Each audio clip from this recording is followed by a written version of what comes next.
¿Qué tal? Buen día. Les saluda César Carrasco González. En esta ocasión muy agradecido con la CONADIAC para participar en el congreso virtual que tienen anualmente y por esta ocasión de manera electrónica. Los saludo y un agradecimiento a su presidente, a todo el equipo integrante y a las empresas invitadas. En esta ocasión nos toca platicar con ustedes de un tema de mucha actualidad y de mucha vanguardia para las empresas distribuidoras de acero en el caso de la entrada en vigor del TEMEC. Los retos, riesgos y estrategias laborales ante la entrada en vigor del Tratado de Libre Comercio entre México, Estados Unidos y Canadá, que empezó en vigor el 1 de julio de este año. En materia de salud, como en cuestión empresarial, la mejor inversión es la prevención. Estamos sufriendo los efectos de una pandemia inédita en nuestro país en épocas recientes y en el mundo entero. Realmente, a partir de febrero de este año, el tema de suspensión de pagos, de la falta de liquidez de empresas, de la incertidumbre legal y laboral han impactado fuertemente en el aspecto laboral y económico a las empresas integrantes de nuestro país. No es la excepción del caso de distribuidores de acero y mucho menos de la rama que en esta ocasión nos involucra. Por esa ocasión, la prevención es una parte fundamental para hacer efectos ante este tipo de acontecimientos humanos y acontecimientos de salud. En realidad, el tema del TEMEC es una cuestión que se ha discutido durante 25 años. El antecedente primogenio de este tratado fue el TELECAN, como ustedes bien conocen, en donde cuáles fueron los cambios significativos y los riesgos que la entrada en vigor de esta nueva versión del tratado entre México, Estados Unidos y Canadá. ¿Qué es lo que tenemos que saber? ¿Qué sanciones? Actualmente este tratado es un acuerdo comercial en el cual, de una vez inédita, por primera ocasión de manera novedosa, se involucra de manera activa en este acuerdo comercial la parte laboral. Unos paneles de respuesta rápida, unos mecanismos laborales de respuesta rápida a instalaciones específicas, como es el anexo 23A y 23B. Vamos a ver a lo largo de esta plática a quiénes aplica, cuáles son sus sujetos, cuáles son las sanciones, cómo puedo prevenir, cuáles son las vitaminas que puedo inyectar a mi empresa para efecto de que esté sana y no tenga los embates de una enfermedad, como puede ser una sanción o un tema de negación de derechos, como lo establece el propio tratado. En principio vamos a ver cuál fue el acuerdo internacional, cuáles fueron las presiones internacionales, los antecedentes, como es el Tratado de Libre Comercio, los factores internacionales, nacionales, la reforma a la Constitución Política de los Estados Unidos Mexicanos del artículo 123 y primero constitucional del 2011, del 2017 y del año pasado a la Ley Federal del Trabajo, y también los partes sustanciales de la reforma laboral que sin lugar a dudas impacta en el tratado, en el TEMEC, en el Tratado de Libre Comercio entre México, Estados Unidos y Canadá, y eventualmente cómo nuestra empresa puede aplicar ciertos protocolos, autodiagnósticos, soluciones muy específicas para poder cumplir de manera muy adecuada con este tratado. Como lo comentamos, una de las principales fuentes de aplicación fue la presión internacional. Si nosotros advertimos cómo sindicatos canadienses, estadounidenses, incluso propias empresas norteamericanas, fueron parte fundamental de la presión de nuestros vecinos países del norte para la aplicación de este tratado. Tres factores fundamentales fueron la presión internacional para que se haya aplicado este tratado y fueron parte fundamental para las negociaciones del acuerdo comercial entre México, Estados Unidos y Canadá. El primero, el dumping laboral. El dumping laboral fue una parte de una competencia desleal que nuestros países vecinos del norte manejaban como una cuestión fundamental para la negociación de este tratado, en donde decían que eventualmente la desincorporación de sus empresas en este tipo de países se venían alentadas por la inversión mexicana con una flexibilidad de mano de obra, con mano de obra barata, con flexibilización laboral en contratación, y por esa razón buscaban que tanto los convenios 87 como 98, que ya estaban ratificados por el Estado mexicano, eventualmente en cuestión de libertad de asociación y negociación colectiva, fueran aplicados fundamentalmente. Entonces, una parte fundamental de la presión internacional para la aplicación de este convenio internacional fue el dumping laboral. También, como comentaba, el tema de la mano de obra, los salarios bajos en nuestro país en comparación con el caso de Estados Unidos. También, una parte muy fundamental, esencial para la negociación de este tratado, fue que teníamos o que tenemos actualmente sindicatos a modo en nuestro país. Esto lo adicionamos con la reforma constitucional de febrero del 2017 a nuestro país, a la Constitución Política de los Estados Unidos Mexicanos, en donde a través de los diálogos sobre justicia cotidiana del 2015 se vino estas dos cuestiones fundamentales para establecer lo que fue la reforma laboral y que impacta lógicamente en un marco como es el Tratado de México, Estados Unidos y Canadá, el famoso TEMEC. En principio, si nosotros vemos a 25 años de celebración del Tratado de Libre Comercio, el TELECAN, Estados Unidos perdió alrededor de 5 millones de empleo, mientras México perdió alrededor de 2 millones de empleo. Entonces, vemos cómo eventualmente se desvirtúa la máxima que establecía o la frase que establecía Estados Unidos de manera coloquial, que México había sido la aspiradora en cuestión de empleos de Estados Unidos. Esto, si vemos exclusivamente una parte cuantitativa en números fríos, si Estados Unidos perdió 5 millones y México 2 millones, realmente los empleos que perdió Estados Unidos con los empleos que perdió México, no hay una balanza económica muy adecuada. Es decir, nosotros no adquirimos los empleos que eventualmente Estados Unidos perdió también. Por esa razón, el tema del empleo fue un factor fundamental. Sin embargo, los datos son duros, los datos son específicos, y aquí vale la pena inquietarnos y preguntar si efectivamente este fue un factor fundamental. Lógicamente, a través de las negociaciones que se realizaron, se puso sobre la mesa y fue un factor que eventualmente impactó en las negociaciones de este tratado. También, como les comenté, el salario mínimo general vigente. Si nosotros advertimos en un comparativo al mes de agosto, en el mes de agosto estamos por debajo del 800% el pago de hora entre Estados Unidos y México.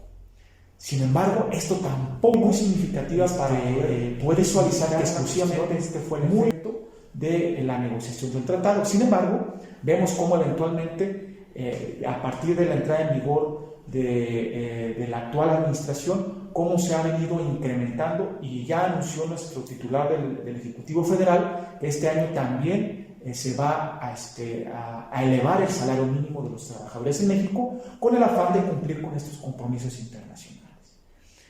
Otra parte fundamental es la afiliación sindical. Si nosotros revisamos el convenio 98, recién aprobado por México, y el convenio 87 de la Organización Internacional del Trabajo, vemos cómo eventualmente los famosos contratos de protección, es decir, los contratos que una empresa a espaldas de la verdadera representatividad de los trabajadores celebraba con un sindicato a modo, es decir, un sindicato blanco, o a lo mejor no blanco, sino transparente, pues vemos cómo eventualmente fue también un tema que se puso en la mesa de negociación. También esta presión internacional fue motivada para la suscripción, ratificación por parte de México del convenio 98, en donde establecemos la negociación colectiva, y el convenio 87, la libertad de asociación de los trabajadores mexicanos. Sin embargo, si nosotros podemos advertir en el caso de la afiliación sindical en Estados Unidos, más o menos entre 1950, que se tenía alrededor de una cifra del 35%, con una cifra alrededor de 1997, que estamos hablando de un 20% del empleo formal en Estados Unidos que está afiliado a un sindicato. Entonces vemos también, comparativamente hablando, cómo también nuestro vecino país del norte tampoco en sí mismo ha sido muy enfático en vigilar que la libre sindicación de sus trabajadores de empleo formales, pues eventualmente será fortalecida a través de su dinámica laboral doméstica. En México, sin embargo, pues las cifras son mucho menores. Eventualmente, no obstante que tenemos una contratación de protección, realmente la verdadera sindicación, la verdadera afiliación de los trabajadores en México, en donde eventualmente veremos a lo largo de esta plática cómo el descuento de cuotas sindicales, la verdadera elección de sus representantes, la verdadera votación del contrato colectivo y de sus estatutos sindicales, pueden advertir, eventualmente hablando, que estamos frente a una representación sindical o una representación de los trabajadores en sus agrupaciones gremiales frente a las empresas. ¿Y por qué es importante saber esto? Más allá de que podamos tener algunas sanciones comerciales a través de la aplicación del Tratado de Libre Comercio, como también la aplicación de sanciones económicas por parte de autoridades laborales con la aplicación de la reforma de mayo del 2019, veamos cómo realmente nosotros como empresa, ¿qué es lo importante? Lo importante, en esencia, es conocer la situación actual de nuestra empresa. ¿Y por qué es evidente conocer la situación laboral y la situación de nuestra empresa? Como lo comenté al inicio de esta charla, estamos viviendo actualmente épocas de incertidumbre legal, también épocas de embates económicos con los efectos de una pandemia que no exclusivamente en la materia de salud, sino también en la económica está impactando gravemente a las fuentes de empleo. Pues eventualmente nosotros como empresarios tenemos que tener pleno conocimiento de la situación de salud de nuestras empresas. Y aquí valga recordar el tema del hundimiento del Titanic. ¿Por qué es semejante el Titanic a nuestras empresas? Finalmente tenemos un iceberg que eventualmente son los obstáculos, tanto legales como las reformas constitucionales, las entradas en vigor de acuerdos internacionales como son el TEMEC, y también vamos fluyendo por un mar que puede ser en calma o tormentoso. El principal desafío que tuvo el Titanic pues no fue su capacidad, no fue la maniobra o actitud por parte del capitán Smith, que en su momento fue la persona más condecorada por el navío británico, que estaba próximo a jubilarse. Tampoco fue el tema de la falta de destreza por parte de su almirante o por parte de sus capitanes. Muchas de las teorías de la falla propiamente mecánica del Titanic fue la cuestión del incendio de una de sus calderas. Otra de sus teorías es el tema de la falta de infraestructura, de los remaches o de la solidez de la infraestructura que tenía el propio Titanic, pero en muchas de las ocasiones pasa desapercibido por el mundo un factor fundamental. Generalmente en esa época había tipos de navíos que iban avisando a los transatlánticos de lo que iba aconteciendo en su paso por todo el océano. En el caso del Titanic, por el afán, por el propósito y el objetivo de tener un desafío en cuestión de demostrar que eventualmente era el barco transatlántico más poderoso del mundo, pues trató de romper récords en cuestión de velocidad. Los 1.500 muertos que tuvo el Titanic se debieron quizá a lo mejor al cúmulo o a la suma de todos esos factores. Sin embargo, pasamos desapercibido un factor fundamental, que en su momento alguno de los funcionarios del barco apagó la radio para no tener noticias de lo que estaba aconteciendo por delante de ellos en todo lo que es el océano y por tanto no se dieron cuenta del impacto de la magnitud de estos icebergs. Aquí, si nuestra empresa son el propio Titanic y los problemas o los desafíos legales y comerciales son los icebergs y eventualmente nuestras soluciones son las maniobras o los acontecimientos, pues lo que mejor nos conviene como empresa es tener conocimiento de cómo está el mar. Si tenemos un mar lleno de turbulencias, si tenemos un mar llenos de iceberg, eventualmente tenemos que tener pleno conocimiento de lo que nos pasa al frente. Si nosotros como empresa nos tapamos los ojos, no queremos ver la reforma laboral, no queremos ver eventualmente cuáles son los desafíos que impone el TEMEC, nos va a pasar igual que el Titanic. Vamos a tener un pleno desconocimiento, no obstante ser el transatlántico más fuerte del mundo. Podemos tener hundimiento de nuestro barco o podemos tener un mar en calma, no obstante que tengamos un barco muy pequeño o muy grande. Podemos tener un viaje tranquilo y podemos tener unos desafíos y podemos tener retos y logros comerciales fundamentales a través de la entrada en vigor de este tipo de tratados.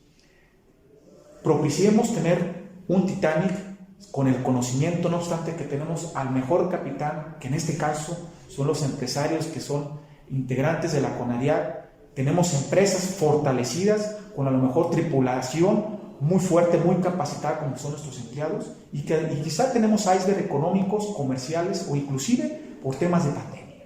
Si nosotros fortalecemos a nuestros Titanics, fortalecemos a través del conocimiento y actualización de este tipo de desafíos y de retos legales, podemos tener al frente este tipo de cuestiones. Y para conocer el mar, para conocer el océano, es importante conocer como empresa cuáles son nuestras obligaciones laborales.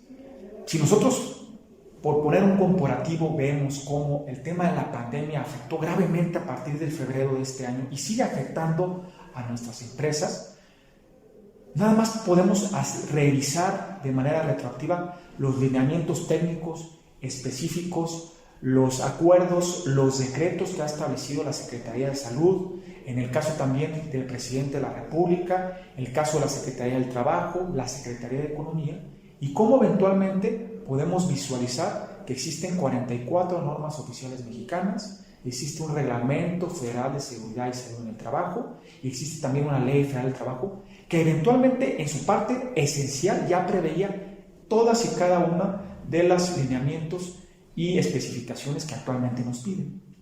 En el caso propiamente del Tratado de Libre Comercio, del TEMEC, eventualmente, no obstante que entró en vigor el 1 de julio de este año, tenemos una reforma constitucional del 2017 y tenemos una reforma a la Ley Federal del Trabajo de mayo del 2019 que en sus capítulos colectivos ya preveían fundamentalmente lo que establece el apartado 23A y el apartado 23B del propio Tratado de Libre Comercio.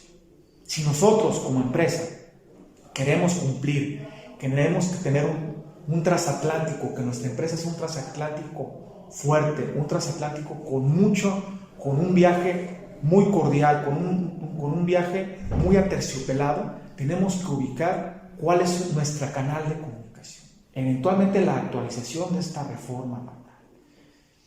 En principio, la reforma a la Constitución Política de los Estados Unidos Mexicanos, si bien fue en 2017 en su parte laboral, en 2011 ya preveía una reforma al aspecto de los derechos fundamentales de todos los ciudadanos de nuestro país. Eleva a rango constitucional prácticamente los tratados internacionales, en donde eventualmente, si están consignados al artículo primero, 33 y 123 de la Constitución, si cualquier tratado constitucional consigna un derecho más amplio en favor del justiciable, en este caso del ciudadano, debe de aplicarse ese tratado internacional. Y vemos cómo eventualmente tenemos diferentes derechos, entre ellos los derechos humanos en particular, como son el derecho a la igualdad, el derecho a las condiciones económicas, sociales y culturales, los derechos sindicales que deben de preferirse por encima de las leyes ordinarias, los tratados y convenios internacionales. Como lo dije anteriormente, antes de la entrada en vigor del Tratado de Libre Comercio ya existía suscrito y ratificado por nuestro país el convenio 87 y 98 de la Organización Internacional del Trabajo en relación con la libertad de asociación y la negociación colectiva, en donde vemos eventualmente que nuestra reforma constitucional del 2017 incorpora estos instrumentos a través de no tener contratos de protección, de que los trabajadores pueden ubicar a sus líderes sindicales, votar por sus líderes sindicales a través de un voto personal, libre, directo y secreto, y también conocer sus contratos colectivos de trabajo y votarlos. Aquí valga la redundancia el tema de la pluralidad de sindicatos que puede existir en una empresa, que las comisiones, las 5 comisiones que legalmente hablando tienen que existir en una empresa, las comisiones mixtas tienen que estar verdaderamente representadas por trabajadores, ellos mismos tienen que votar sus estatutos sindicales y eventualmente tampoco tanto el patrón como el gobierno pueden tener injerencia en sus agrupaciones de trabajadores. Esta reforma laboral establece en 2 partes fundamentales como es la democracia sindical y la negociación colectiva. Y esta democracia sindical y negociación colectiva eventualmente tienen 3 rubros fundamentales. El primer rubro fundamental es la libertad sindical. ¿A qué entendemos por libertad sindical? El derecho de cualquier trabajador para pertenecer a un sindicato o no pertenecer al mismo. Es decir, un trabajador eventualmente puede pertenecer o no pertenecer a un sindicato, lo que se ha conocido con el derecho positivo o negativo de libertad sindical. También, como lo mencioné, los patrones y gobierno no pueden tener injerencia en la vida interna de los sindicatos. Esto, en suma, estos aspectos fundamentales es lo que conocemos como la libertad sindical. También tenemos otra parte fundamental, como es la negociación colectiva, en donde esta negociación colectiva, como lo mencioné, tiene que haber el voto personal, libre, directo y secreto de los trabajadores para elegir a sus representantes de sus agrupaciones sindicales o, en su caso, también elegir el contrato colectivo de trabajo que deben de aplicarse. Y finalmente, la reforma laboral a través de esta democracia sindical, negociación colectiva, que aterriza los convenios 87 y 98 y que propiciaron la reforma laboral del artículo 123 en el 2017 y la reforma legal de mayo del 2019. Eventualmente también tenemos lo que es la justicia laboral. La justicia laboral se impacta en la desaparición de las juntas de conciliación y arbitraje y a su vez también en la creación de un centro federal de registro sindical. Este centro federal va eventualmente a aglutinar todo lo que tenga que ver con los contratos colectivos, el registro de asociaciones y, en su caso, también el registro de reglamento interiores de trabajo, que eventualmente está por entrar en vigor a escasos días antes de que culmine este año. Una parte fundamental de esta reforma laboral y eventualmente también su impacto en el Tratado de Libre Comercio tiene que ver con las autoridades competentes. La reforma laboral tiene previsto concluir en su parte transitoria con la creación de los juzgados laborales y eventualmente la desaparición de la Junta de manera escalonada en cada una de las entidades del país. Como ustedes bien conocen, la primera fase tiene previsto a concluir en este año con la creación de juzgados laborales en 9 entidades federativas y eventualmente de manera escalonada hasta el año del 2022. ¿Por qué es importante conocer esto? Porque eventualmente, una vez que se cree el Centro Federal de Registro Laboral y a su vez también los juzgados laborales, entra en pleno vigor la reforma laboral y a su vez también en el caso de que haya una disputa por titularidades de contratos colectivos de manera doméstica en nuestro país, primero se tienen que resolver de esta manera. Eventualmente, ¿cuál va a ser ahora el impacto del Tratado de Libre Comercio? Ya dejamos establecido a grandes rasgos cuáles fueron los elementos esenciales, tanto de presiones internacionales como a su vez también de la reforma constitucional del artículo primero constitucional del 123 y la reforma laboral en 3 de sus aspectos fundamentales que impactó, como fue la libertad sindical, la negociación colectiva y la justicia laboral. El Tratado de Libre Comercio entre Estados Unidos, México y Canadá no tiene precedentes comercial alguno en la aplicación de sus disposiciones legales en la parte laboral. Es decir, la aplicación de sanciones comerciales en caso de incumplimiento por sus disposiciones laborales que vienen incorporadas en el propio instrumento por alguna de las partes relacionadas. Vamos a dejarlo de manera más clara. Alguna persona que sea aplicable o algún sujeto o empresa que le aplique este tipo de instrumentos, ¿como cuáles? Aquellas empresas que de servicios o de productos o de mercancías que tengan o comercialicen mercancías o servicios entre estas partes o entre estos países. También aquellas empresas o industrias de servicios o mercancías que compitan con alguna otra que tenga en Estados Unidos o en Canadá. Como vemos aquí, el espectro es muy amplio. Las instalaciones específicas, aquellas a que habla el mecanismo laborales de respuesta rápida en instalaciones específicas, van a ser aquellas que tengan alguna inversión de capital extranjero por parte de Estados Unidos o Canadá, o en su caso que sean partes relacionadas y eventualmente que sea una mercancía o servicio que compita con alguna de nuestros países vecinos del norte.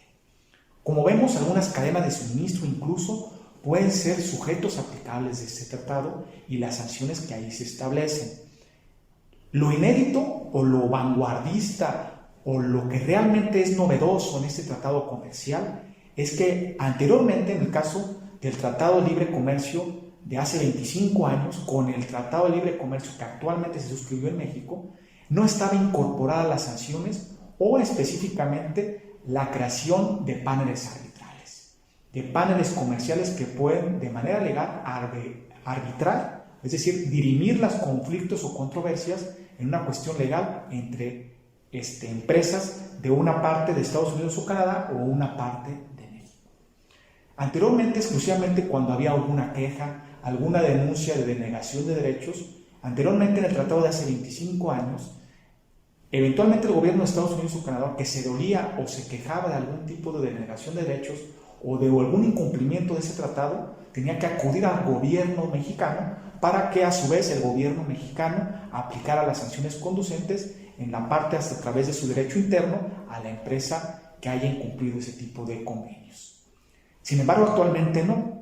Con la creación del anexo 23A y el anexo 23B del propio tratado, se establece que el incumplimiento a este tratado lo puede realizar el gobierno estadounidense en el caso del anexo 23A o en el caso de Canadá en el caso del anexo 23B, para que específicamente a una instalación específica o alguna empresa en particular puedan quejarse a través de estos paneles internacionales. ¿Cuál es el proceso que eventualmente se va a establecer para la creación de estos paneles? En principio podemos ver un proceso en dos fases. El primer proceso es una etapa consultiva. Esta etapa consultiva se hace una investigación de buena fe y una consulta de buena fe. Es decir, si una empresa estadounidense o canadiense tiene alguna queja en relación con en el apartado 31 o en el caso de los anexos 23A o 23B del propio tratado del famoso TEMEC, lo que tiene que realizar es establecer una etapa consultiva. Es decir, decirle al gobierno mexicano que una empresa en específico de buena fe está incumpliendo con algunos de los derechos o de los compromisos establecidos en dicho tratado. Una vez agotada esa etapa consultiva, si no hay una reparación a través de un acuerdo entre ambas partes, pues se tiene que hacer una etapa de controversia. Esta etapa de controversia es la instalación o la solicitud de una instalación de un panel internacional arbitral que va a componerse por personajes ya establecidos por parte de Estados Unidos, México y Canadá para dirimir esa controversia. Y eventualmente esta etapa de controversia de la creación del panel, si nosotros advertimos, puede tardar alrededor aproximadamente de 4 meses. Como vemos, el propio nombre de dicho panel de mecanismo laboral de respuesta rápida hace honor a su propia etiqueta. Es decir, 4 meses para la resolución de un conflicto a través de este panel arbitral, pues es rápido en comparación con procesos litigiosos de cuestión internacional. ¿Y cuáles son las sanciones que eventualmente a través de la instalación de este panel, una vez que se agota la etapa consultiva, la etapa en donde no pudo haber una reparación del supuesto daño de la persona afectada, o en este caso del gobierno o de la empresa afectada, pues cuáles son las sanciones que se pueden establecer a través de este panel? Una de las sanciones son las sanciones económicas a través de multas, otras son suspensiones arancelarias, y en su caso, la suspensión de suministros de mercancías. En 2018, si nosotros podemos establecer más o menos en 2018 en Estados Unidos salieron boletinados alrededor de 10 artículos en Estados Unidos que no podrían comercializarse o introducirse al país vecino del norte. Pueden establecerse también este boletín a través de los diferentes departamentos económicos y de aduanas de Estados Unidos, a través también de exclusivamente mercancías del territorio nacional. Recordemos cuáles son estos 3 tipos de sanciones. Las sanciones que se pueden establecer a través de los paneles arbitrales van a ser las sanciones económicas a través de multas, la suspensión, en este caso, del suministro de mercancías y también la suspensión de preferencias arancelarias. Nosotros como empresa, si eventualmente tenemos incumplimiento, somos objeto de la denuncia o de la queja de Estados Unidos y Canadá por tener un producto como el caso de la industria acerera que compite de manera directa y está especificado en el propio tratado, en el Tratado de Libre Comercio, que la empresa acerera es una instalación específica que puede ser sujeta de la aplicación de este tratado, eventualmente nos pueden aplicar este tipo de sanciones.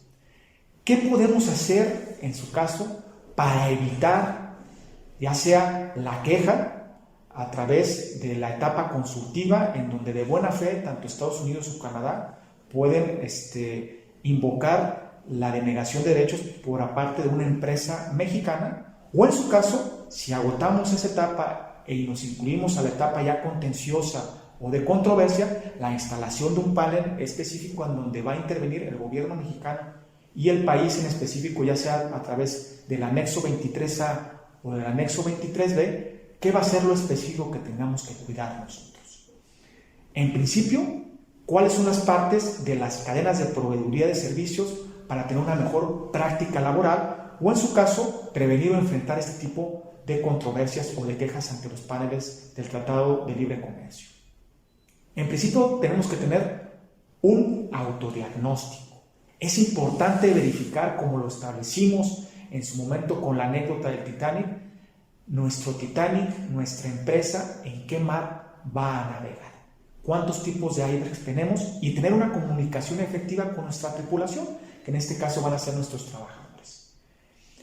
En este tipo de autodiagnóstico tenemos que ver si tenemos un compliance laboral verdaderamente adecuado. Nos ha tocado en muchas ocasiones acudir a empresas que, no obstante su magnitud, con su plantilla laboral muy numerosa o en caso de sus ingresos económicos muy altos, eventualmente no prestan atención o toman en cuenta el cumplimiento normativo en materia laboral.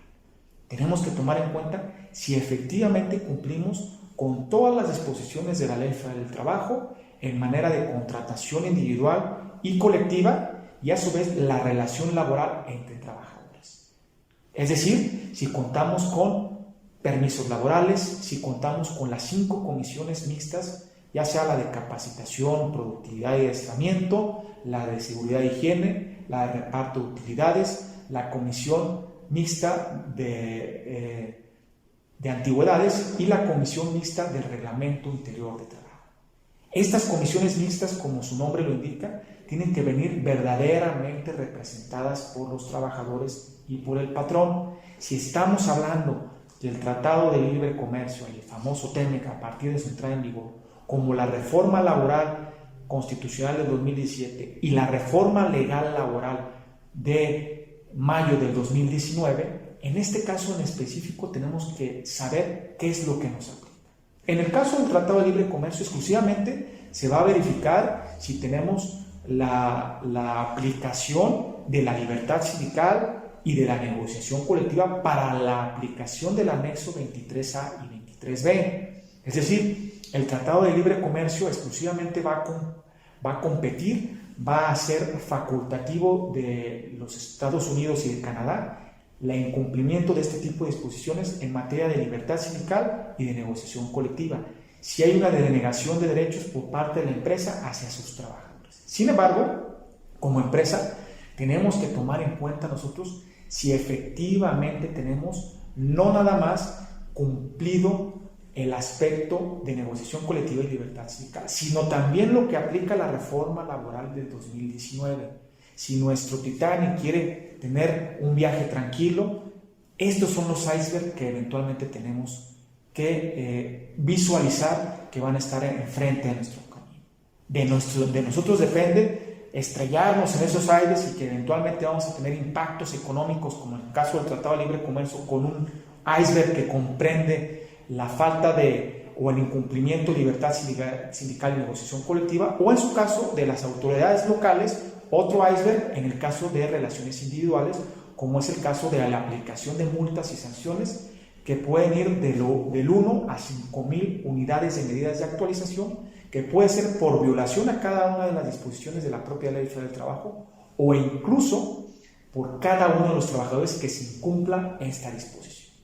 Vemos cómo tenemos enfrente de manera muy visible 2 icebergs fundamentales: el Tratado de Libre Comercio con la libertad sindical y negociación colectiva, y el siguiente iceberg con el caso de la reforma laboral. A estos dos icebergs tenemos que involucrarle con este aspecto actualmente de los efectos de una pandemia del COVID-19, un iceberg que a lo mejor lo estamos implementando de manera gradual, pero también conviene revisar a través de un compliance laboral. ¿Cuál es este? El iceberg de las disposiciones en materia de seguridad y salud en el trabajo.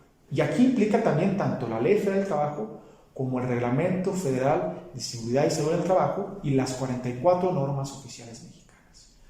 Nuestro Titanic debe de tener una infraestructura suficiente, un caparazón, una carcasa muy sólida en donde esté plenamente afianzada con el cumplimiento de este tipo de disposiciones, porque las épocas están turbulentas y eventualmente tenemos enfrente la aplicación de este Tratado de Libre Comercio con las sanciones económicas de preferencias arancelarias y de suspensión de suministros, como también las multas y sanciones que se pueden dar por el incumplimiento a disposiciones de seguridad y salud en el trabajo, con las multas que establecimos, o también las clausuras de nuestros centros laborales, como también la falta del cumplimiento a la Ley Federal del Trabajo en nuestra relación individual de trabajo.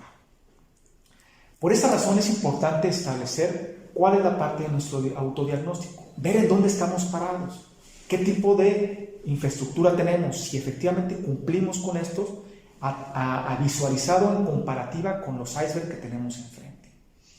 También, eventualmente, el Tratado de Libre Comercio, en su capítulo 31, nos habla sobre las políticas de no discriminación de ningún tipo, ya sea de género, ya sea de orientación sexual, de preferencias o creencias religiosas. Y en esta parte, no obstante que no sea facultativo de los paneles de respuesta rápida, sí son materia del cumplimiento del tratado del famoso TEMEC.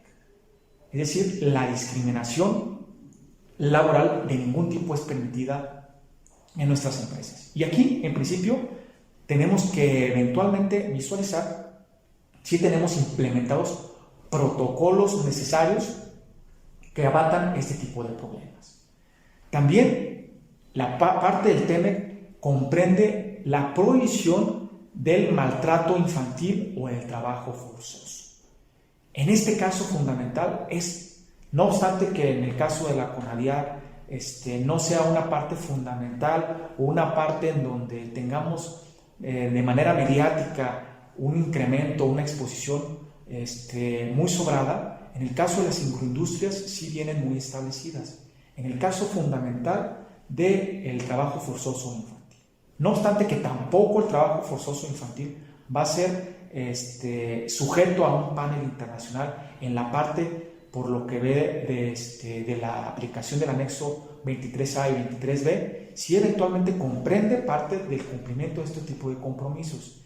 Y es fundamental, es esencial que nosotros como empresa también tengamos los protocolos, los lineamientos y la difusión y capacitación necesaria a nuestro personal, en donde podamos respaldarnos documentalmente que no cometemos algún tipo de de violaciones o de incumplimiento de este tipo de derechos.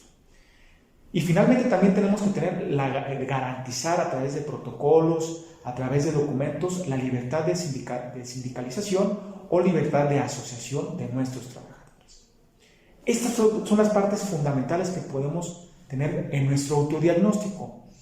Eventualmente nosotros en el despacho, siempre que tenemos algún cliente nuevo, algún cliente que se acerca con nosotros para el cumplimiento de las regulaciones de su compliance laboral, eventualmente primero lo exhortamos, lo invitamos a que se realice un autodiagnóstico de manera gratuita. ¿Para qué? Para que eventualmente sepa cuál es la condición de salud de su empresa, cuáles son las necesidades específicas. Yo los invito a la CONADIAC que eventualmente ustedes también realicen sus autodiagnósticos a través de sus confederaciones, de las cámaras que lo representen, a través de las propias autoridades o a través de los expertos en la materia, para que primero sepan qué realmente tenemos como necesidades particulares o realmente cómo estamos situados a través de estos tipos de situaciones novedosas.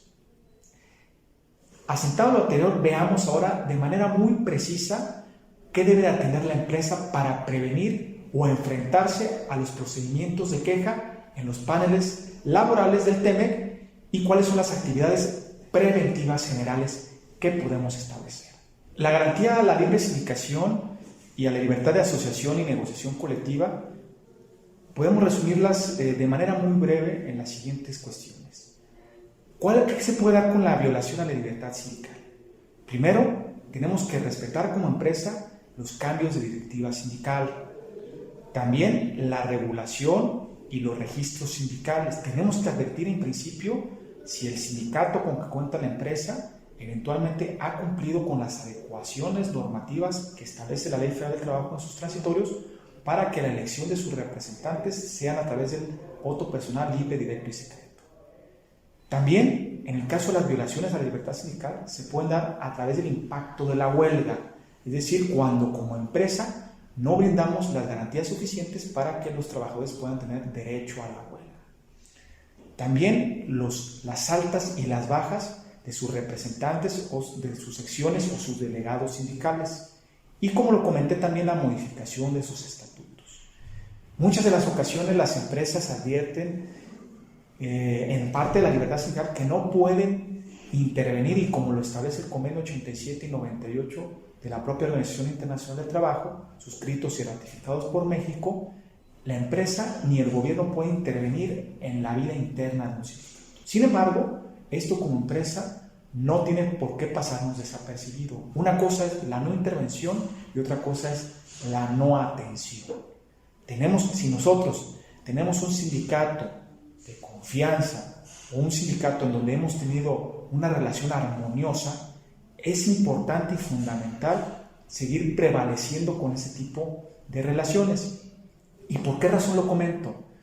Nos ha tocado en ocasiones con algunos de nuestros clientes en la rama de distribución de acero, en donde nos comentan, mira, licenciado, eventualmente el sindicato que tenemos ha sido un sindicato terso con la empresa, ha sido un sindicato que siempre ha buscado el mejoramiento de sus trabajadores y sus agremiados, pero sin descuidar la parte de la fuente de empleo. Y por lo tanto creemos que nosotros como empresa también tener una relación cordial y armónica con ese mismo sindicato. Una de las vicisitudes y de las inquietudes fundamentales que se han sobresalido en el caso de la reforma laboral y del Tratado de Libre Comercio es en la parte colectiva, en donde cómo va a impactar en este caso la cuestión de que si ya eventualmente un sindicato va a poder meterse en la empresa, si eventualmente este sindicato va a cambiar, si va a haber un sindicato opositor enfrente que le va a tratar de vender espejitos a los trabajadores y se van a ir con ellos y van a venir exigencias sobredimensionadas o exponenciales a la empresa y no va a poder cumplir. ¿Qué es lo que podemos hacer? En principio, tener atención. Esto no significa involucramiento, atención con los sindicatos que eventualmente están al interior de la empresa. Es importante que tanto el sindicato como la empresa tengamos una relación efectiva y una comunicación asertiva para poder identificar si ya tuvieron sus ajustes y adecuaciones en sus estatutos para cumplir con la reforma laboral, porque eventualmente recordemos que en el caso de que no existan estas reformas laborales, el sindicato eventualmente puede perder su registro. En efecto, los sindicatos que hayan celebrado un contrato colectivo con la empresa deben de reunir ciertos requisitos para cumplir con la reforma laboral. Entre ellos, adecuar sus estatutos para que el voto personal libre y directo y secreto de los trabajadores para la representatividad de sus líderes sindicales sea a través de esta forma. Es por esa razón que nosotros como empresa tenemos que cuidar fundamentalmente, si tenemos un contrato colectivo celebrado con un sindicato, si este sindicato tiene verdaderamente ajustados sus estatutos conforme a la reforma laboral.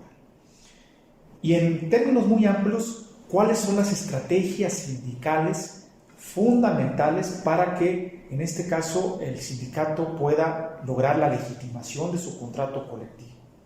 Aquí es la coyuntura necesaria para que la empresa pueda decidir si abre la puerta para efecto de poder legitimar el contrato colectivo con la empresa a través de una estrategia de asambleísmo sindical o, en su caso, propiciar la verdadera representatividad de sus trabajadores mediante otra agrupación sindical. En principio, debemos recalcar estos puntos para la estrategia sindical. Punto número 1, cuidar y poner atención que el sindicato elabore un plan de acción de acuerdo a las necesidades de cada una de las empresas.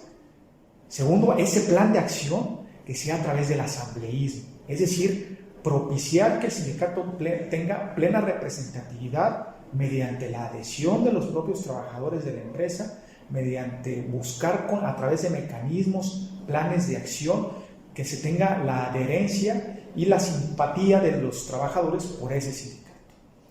También que la elección de los delegados sindicales como parte fundamental de la estrategia sindical y empresarial con los lineamientos que están establecidos en la reforma a la Ley Federal del Trabajo. Cuarto, que se establezca un protocolo de legitimación del contrato colectivo de trabajo.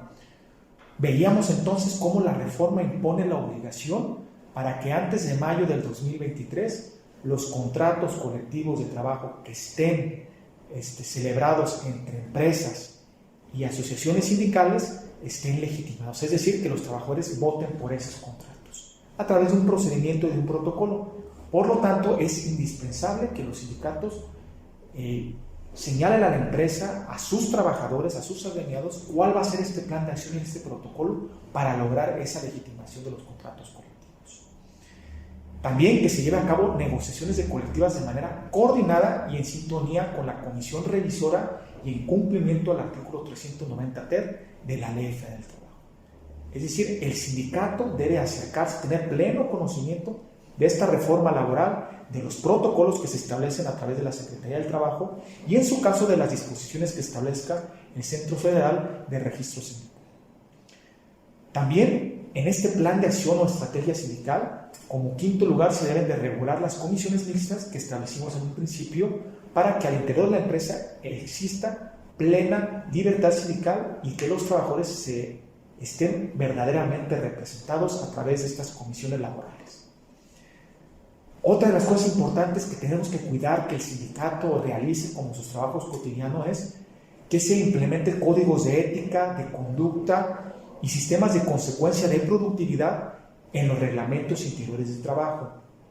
Muchas de las ocasiones las empresas descuidan y en la negociación, el diálogo social con los sindicatos o agrupaciones sindicales o de trabajadores se torna ríspido toda vez que los bonos, las prestaciones extralegales plasmadas en un contrato colectivo, muchas de las ocasiones para la empresa son exorbitantes.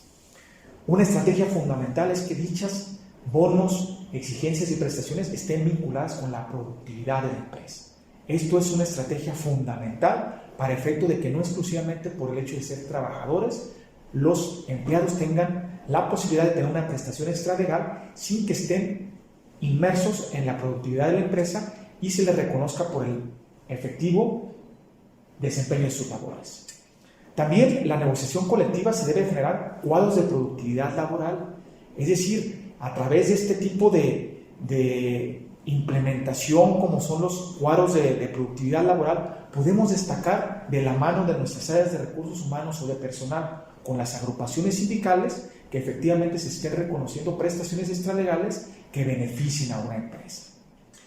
También estos planes de acción se deben de contener con las estrategias de las empresas y sindicales. Debe de haber un diálogo armónico.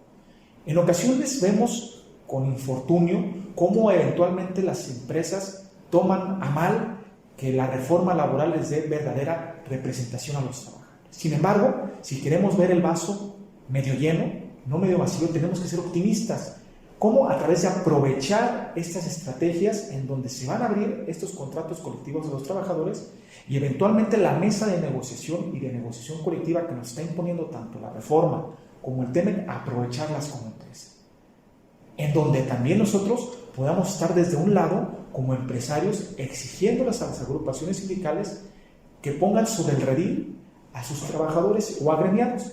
Es decir, que no exclusivamente se conviertan esas revisiones contractuales, ya sean salariales o de condiciones de trabajo, ya sean anuales o bianuales, en cartitas al niño Dios. Es importantísimo que nosotros tengamos este diálogo efectivo con agrupaciones sindicales, como también con trabajadores, para que se formen cuadros de productividad laboral.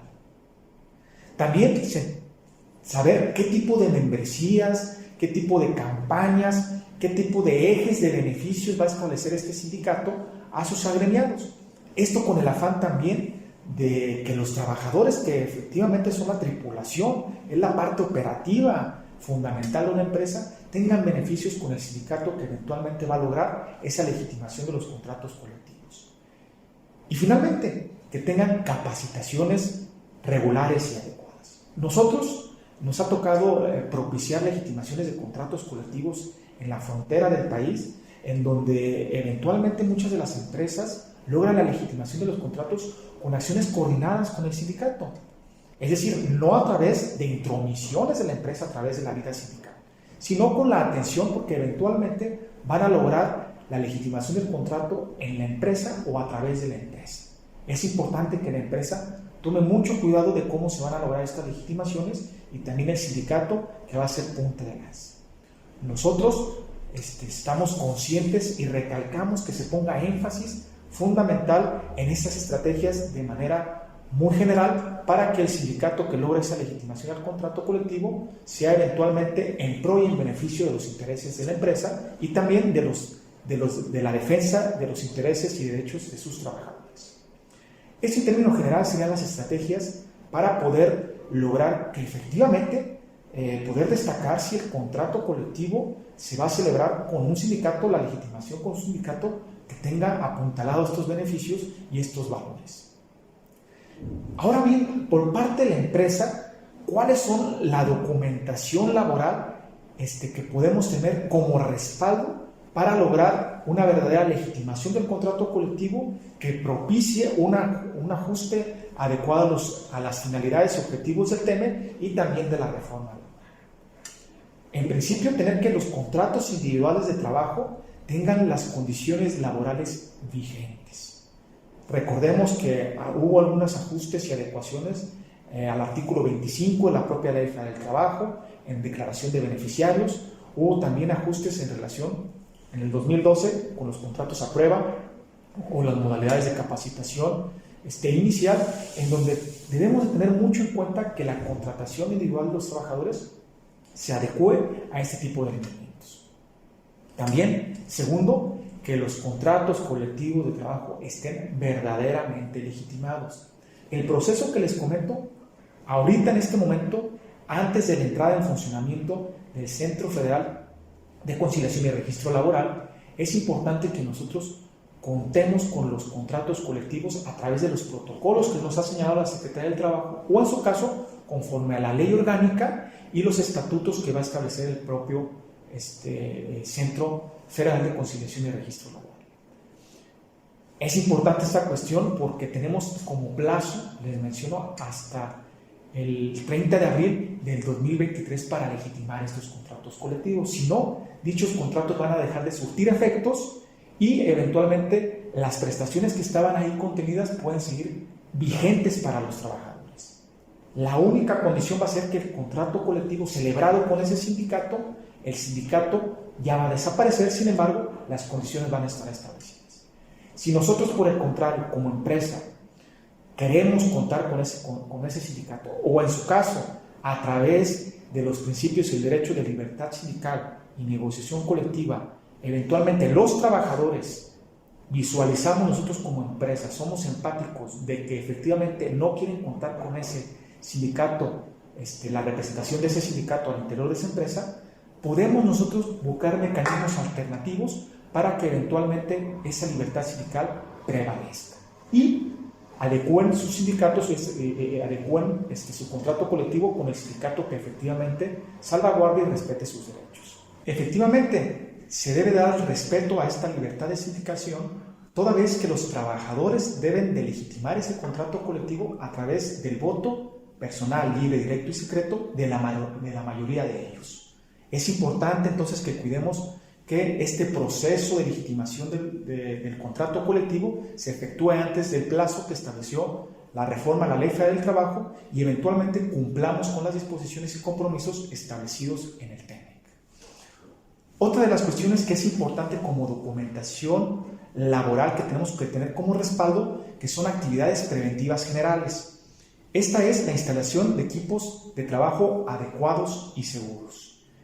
Esto va de la mano con las normas oficiales mexicanas, la 19, la 1, y dependiendo del tipo de empresa, la magnitud, las dimensiones que tengamos, de la magnitud, el tipo de instalaciones y eventualmente el número de personal con las normas oficiales mexicanas, y actualmente con el tema de la pandemia, que la Comisión Mixta de Seguridad y Salud en el Trabajo esté funcionando adecuadamente a través del cumplimiento de los lineamientos técnicos y específicos que estableció el Instituto Mexicano del Seguro Social y la Secretaría del Trabajo y Previsión Social de la República. Otra situación es el Reglamento Interior de Trabajo. Esta documentación laboral, no obstante que la tengamos depositado en la Junta de Conciliación y Arbitraje, debemos de cuidar que dicho reglamento haya estado conformado por la comisión mixta en donde haya participado el representante del sindicato o de la agrupación de trabajadores. Es importante entonces que cuidemos que para efectos del TEME como de la reforma laboral esté conformada esta comisión para efecto de que tenga validez nuestro reglamento interior de trabajo. También los estatutos sindicales debemos de cuidar, no a través de una intervención, sino a atención de la empresa, que estén debidamente ajustados, renovados y vigentes ante la autoridad laboral. Finalmente, también las políticas de seguridad y salud en el trabajo en relación con el acoso laboral y hostigamiento sexual y laboral al interior de la empresa. Estas reformas desde el 2012 e incluso con la entrada en vigor de la norma 35 nos permitirá como empresa cumplir con las disposiciones a través de denuncias anónimas, a través de protocolos de actuación y a través también de supervisiones que se realicen a través de la fuente de empleo en donde no exista este tipo de hostigamiento o prácticas indebidas al interior de las empresas. Toda esta suma de recomendaciones, de estrategias, ya sea sindicales, a través de estrategias de implementación y directrices en la empresa para tener un debido cumplimiento normativo, ya sea a través de la reforma laboral y ahora con los compromisos y disposiciones del Tratado de Libre Comercio entre México, Estados Unidos y Canadá, nos permitirán cumplir de manera adecuada con las disposiciones vigentes. Es importante que nosotros como empresa tengamos estas acciones preventivas para que nuestra empresa esté sana. Y como decía Benjamin Franklin, más vale un gramo de prevención que un kilo de curación. Con nuestra empresa es exactamente lo mismo. Si queremos tener empresas sanas, empresas que cumplan con la normativa laboral vigente, ya sea a través del TEMEC, de la reforma laboral del trabajo, para evitarnos sanciones económicas a través del TEMEC o en su caso también sanciones económicas como multas y clausuras por parte de la autoridad laboral, es importante que le apostemos como empresas a la prevención para no tener este tipo de consecuencias. Me despido, no sin antes agradecer al presidente de la CONADIAC, a cada uno de ustedes como participantes, poniéndome a sus órdenes y agradeciéndoles que tengan un excelente fin de año.